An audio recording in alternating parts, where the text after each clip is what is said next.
I've owned this laptop for about 11 years, at least according to the internet. The Acer ES1512 looks like it was only around for about 1 year in 2015, and I know I bought it new. So say I've had it 11 years, and it's getting a little bit slow. Let's take a quick look at the specs, and we can see that it's only got 4 gigs of RAM. It's only got a little over 2 gigs of processing power. And I was thinking about replacing it entirely, but I've got a PC that I use for my editing and everything else that I need that really needs any sort of processing weight behind it. And I don't really want to spend a grand getting a laptop that's of a reasonable enough quality to justify the upgrade. I also don't want to just like throw more e-waste into the sea of garbage that we create constantly. So since this thing's only really for like sitting on the couch doing a little bit of like project research or working on scripts for videos, I decided to spend like 200 bucks and do some upgrades to it instead. So today I've got to do a little bit of laptop surgery. The great thing about, 10 plus years ago is that it was still relatively easy to crack open a piece of electronic equipment and do some repairs, do some modifications on your own. Not quite as common these days, unfortunately. But I went and broke this whole thing down. I started by removing the battery. This thing has not really charged in 5 or 6 years. I've had to use this computer plugged in that whole time, and a replacement battery was like 25 bucks. I removed the old 500 gig hard drive that came standard, and I'll be replacing it with a 2 terabyte solid state drive. Before I started breaking this computer down, I actually used an external SSD like drive kit that was $6 or $8 online, and I used Disk Genius to clone the old hard drive onto the new hard drive so that I can just slot it in and not have to worry about setting up anything. And then I'll worry about debloating and fixing up the storage problems later. I'm still in this age of ever smaller electronics and cell phone supercomputers, amazed that when you break down a laptop that this one little board is really the entire computer. I've got to get underneath this, and on the back side is the RAM. This one came standard with 4 gigs. The most that this model was designed to handle, or that it ever came with, was 8 gigs, so I replaced it with 8 gigs instead. Not phenomenal by any means, but still twice as much as what I had to hand previously. And better than a lot of like cell phones and tablets and stuff have nowadays anyway, so it'll be more than enough for some web surfing and some script writing. Then everything just goes in reverse.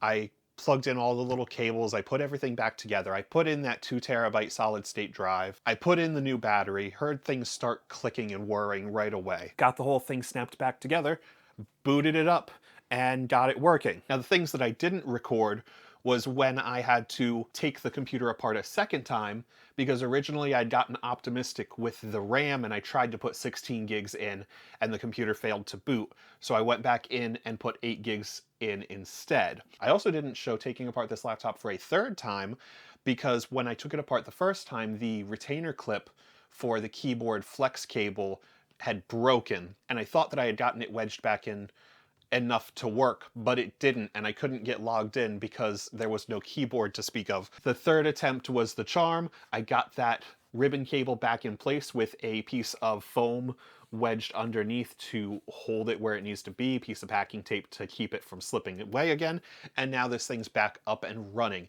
2 terabytes of storage space, 8 gigs of RAM compared to 500 gigs of storage space and 4 gigs of RAM in the past. And oh yeah, there's one more mod that I have to do real quick. Ka-chow. All in all, I spent like an hour, hour and a half this morning getting this thing upgraded, back up and running, so that now I can use it for my, couch surfing. I also plan on using this to be my kind of document repository that I can take with me when I'm in the camper, tiny house, whatever you want to call it. It's going to have all of the information backed up that I could possibly need for all of my sort of like off-grid plans, cabin building plans, blueprints, all of that sort of stuff. Of course, I've got hard copies available, but it's going to remain available on the bookshelf as a central backup for all of that documentation so that I don't constantly have to go digging through stacks of papers for it, so that I always have a copy to fall back on. And yeah, now it's time to move on to the next studio improvement. Speaking of studio improvements, check out what I just got. I've got the Fender 412 that I've had for a while, but now I've got a Marshall to match it so that I can have a few different little amp setups. The amp wall, currently obscured by my work desk, I've got some new additions for this. See? If you've watched this channel at all, you know that I like turning little practice combo amps into head units for larger speakers. And I love doing this because most of the reason that practice amps sound crappy is because of their tiny speakers. And if you hook up a little 10-watt amp to a 412, not only is it stupidly loud for home use anyway, but it sounds so much warmer and fuller and everything. So for this Marshall 412, I've got the little Marshall MG10. So this is gonna be my Marshall tones and hard rock and metal rig, whereas the Fender 412 is going to continue to be paired with my Epiphone amp, as well as a new Fender head that I'm working on building and rebuilding and repairing, and long list of problems with it. But either way, it's going to be like a 25-watt half stack for the Fender amp that's going to be for my alt and like bluegrass and folk kind of stuff that I like to play around with. Long story short, and the moral and the point of the video is that I'm trying to learn how to design my life a little bit. And all of these little projects are part of that.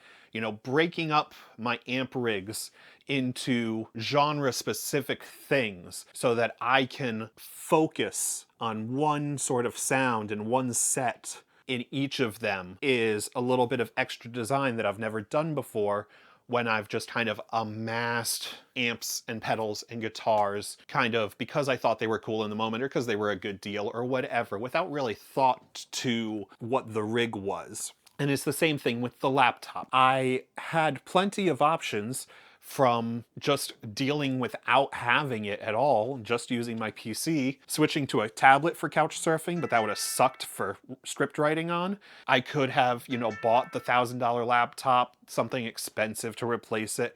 All those were options, but the thing that really fit my life was updating and fixing up this one.